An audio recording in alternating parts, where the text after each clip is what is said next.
It's been 3 months since Meek Mill was locked up in prison for things like popping a wheelie, breaking up an airport fight, and even skipping town, even though all charges were dismissed in each of these cases. It's obvious that while Meek Mill gets up to 4 years, the real criminals, like killer cops, far-right militiamen, or armed vigilantes, are being totally let off the hook. The judge actually said that Meek continues to pose a great risk to the safety of others in Philadelphia and throughout the country. So while Meek Mill sits in a prison block all day, here's just a quick rundown of people who will likely never face prison for their crimes. Remember George Zimmerman? He killed Trayvon Martin, who was just a child, and then committed a bunch of other crimes, including assault and gun violence.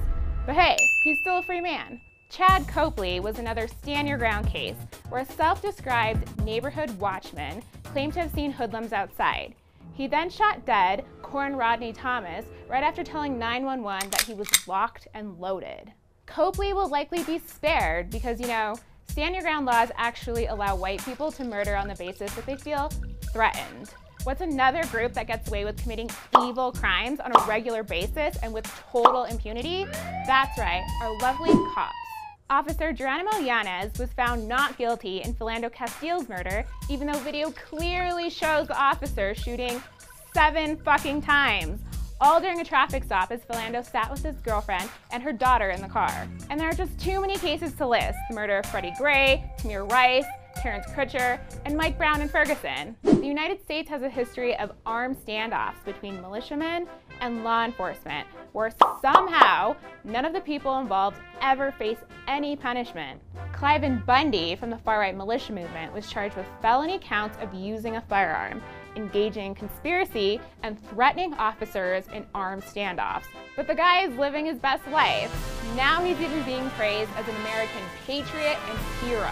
Now back to Meek. He's been represented by at least 17 of the best lawyers money can afford, but even those guys have not been able to get the sentence overturned. The judge's decision was surrounded by public and celebrity outcry and will likely have a huge impact on Meek's career. The guy was making millions and was deeply invested in helping out his community. And today he's making 19 cents an hour working in a state pen. So while Meek joins the ranks of many of his rappers who've spent time in the penitentiary, his legal team continues to look for ways to fighting the racist, illegitimate, exploitative, for-profit legal perpetuation of slavery.